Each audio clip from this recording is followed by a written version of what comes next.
السلام عليكم. لا تنسوا الاعجاب بالفيديو والاشتراك في القناة تشجيعا لنا لنستمر بنشر المزيد ان شاء الله. بسم الله والصلاة والسلام على رسول الله. هذا عندنا سؤال من أحد الإخوة المتابعين، نسمع السؤال ونعطوه الجواب إن شاء الله. أنا قلت لك على السيارة، أنت قلت لي ابعث لي فيديو إن شاء الله.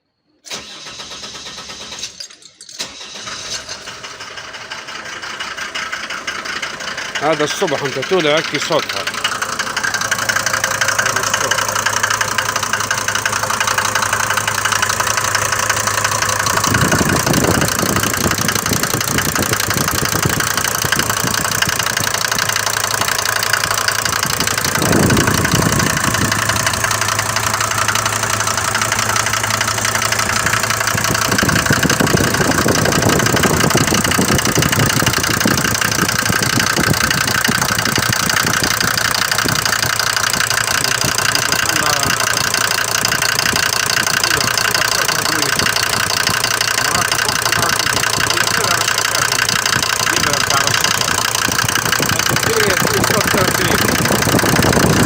كلها بزيت 40 اللي وراندي وياه.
تو بعد ما سمعنا منه السؤال نعطوه الجواب إن شاء الله.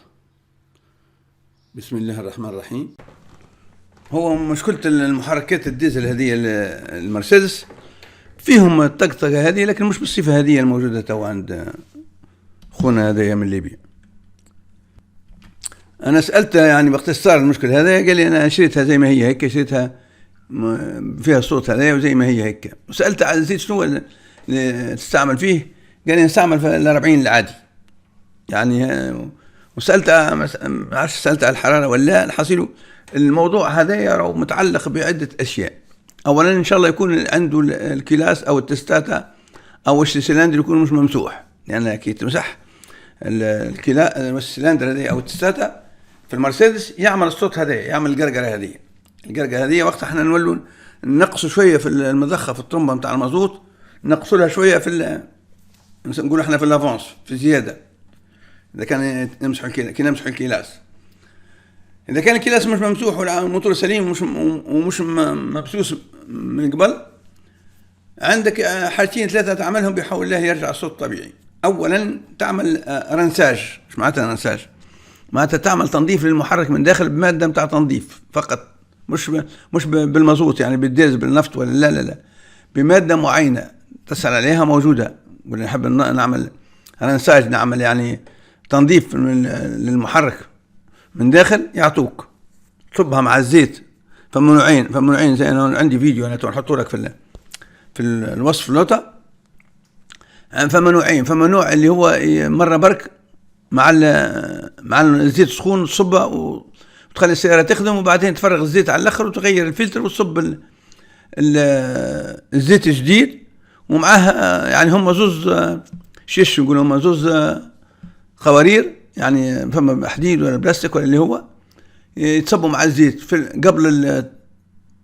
قبل تفريغ الزيت وبعد صبان الزيت الجديد. فما نوعيتين اللي موجود، اللي عنده متاع نوعية واحدة أو اثنين مش مشكلة.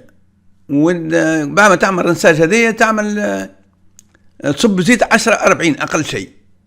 لو تلقى 45 يكون أفضل، لكن عندكم رخيص 45 أو 0.40 10 40. ورد بالك 40 هذا العادي ما عادش يتصب للسيارات هذه يعني اللي تجري. اي سياره تجري راهو ما يمشيش معها زيت الرزين، لان السيارات هذه قويه. هذه الزيت تصب لها 10 40 فما تحت، 45 0 40 اللي هو 35 اللي موجود عندكم يكون سمه معقول. وتغير الفلتر معاه بعد ما تعمل انسار، تغير الفلتر معاه، وتغير الميه نتاع المحرك. شو تشري ميه اصليه، ماء يعني اصلي اللي هو الغالي هذاك، فما الفاليو هذاك باهي. وتشوف اذا كانت الترموستات مليحه ولا مش مليحه، تغيرها. يعني تشوف يكون درجه الحراره نتاعها على الاقل 90، تشوفها موجوده ولا. طبعا اكيد سالته قال لي موجوده. اذا كان قاعده تخدم ولا شوفها. علاش؟ لان المحرك النوع هذوما يحبوا الحراره نتاع المحرك يكون زايده باش النغمه نتاعو تتصلح ويسكت. يعني عندك تغير الماء الاصلي. علاش قلت لك تغير الماء الاصلي؟ لانه يشد الحراره، الماء الاصلي يشد الحراره حتى تبدا عندك الدنيا بارده، ديما يخلي الموتور سخون. او تسقع الدنيا، ديما يقعد الموتور الماء هذاك ما يجملش في الثلج وما يغليش في الحراره. علاش؟ باش يعني يقعد يحافظ على المحرك، ويحافظ على المحرك من صديد ومن غيره من كله. هذوما الحاجات اللي قلت لك عليهم تعملهم كلها وتصور لي كل شيء، اللي هو الزيت، الترموستا، الماء، والرنساج اللي هو تنظيف المحرك. لان عندك المحرك هو قاعد يقرقرك. علاش يسكت كي يسخن؟ لان الزيت رزين. ولهذا تعمل الحاجات هذه كلها تصور لي، وان شاء الله بحول الله تبعث لي فيديو اللي انت كل شيء ولا تمام والسياره تصلحت، وان شاء الله ربي يجيب في الصواب. بسم الله والصلاه والسلام على رسول الله. هذه باش نعملوا لها فيدونج موتور او تغيير زيت المحرك، اما في نفس الوقت باش نعملوا رنساج، اي نعملوا تنظيف للمحرك من داخل. نحب ننبه الاخوه اللي يسالوا فيا يقول لي ننظف المحرك من داخل بالزيت، بالغاز ولا بالمازوت ولا بالديزل، يعني باي ماده اخرى. راني انا ما نوافقش على الشيء هذا. فما مواد حاضره لتنظيف المحركات موجوده تتباع، هذيك تنجم تصبها وتنظف بها المحرك. اما باش ننظفها بالمازوت ولا غيره، فما بارويلات او جوان سبي يسموه، او باراويل، او كاوتشوات في وسط المحرك من داخل تتاكل من المازوت تتاكل. ولهذا ما تستعملوش الا المواد اللي المصنع يسمح بها، مثل الحالات هذه. تو هذه باش نصبوا لها الماده هذه اللي هي تعمل تنظيفه للمحرك. هذه قبل هذه نصبوها، شفتوه كما كانه غاز، شفتوه كانه غاز يتخلط مع الزيت الموجود، الزيت القديم هذا قبل ما نعملوا فيدونج، الزيت القديم نصبوه معاه يعمل تنظيفه كامله للمحرك. نخلوه يخدم ربع ساعه ونفرغوه ونغيروا الزيت والفلتر. هذه وفما ماده اخرى نصبوها بعد ما نغيروا الزيت. شغل المحرك توا، خلوه مين ربع ساعه، نسكروا على الزيت من اللوطه ونصبوا الزيت نتاعنا ونصبوا الماده اللي هي بعد الرنساج. يعني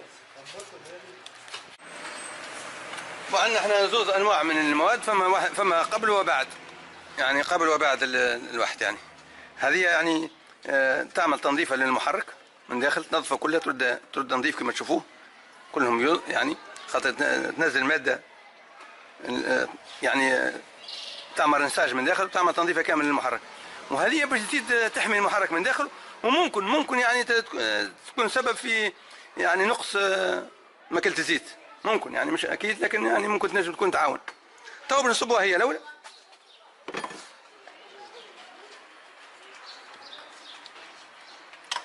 لو صبيناها وشفتوها كانها غاز، وهذه تولي كانها زيت عسل، كانها عسل. شفتوها؟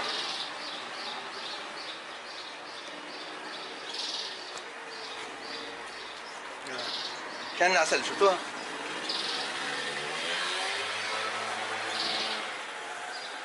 هذه تحمي المحرك من داخل حسب ما هم يعني مجربناها احنا قبل في بعض السيارات، يعني الحق باهيه ممتازه، يعني ما في عندهاش حتى اشكاليه.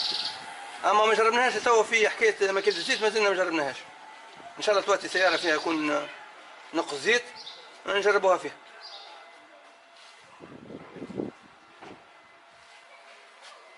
طبعا هي تقريبا ربع لتر، يقرا حسابه الانسان باش ما يزيدش ربع لتر اكثر من اللازم، ويصب الزيت نتاعه. الزيت هذوما بالسيارات هذه بصفه عامه نستعمل 10 40.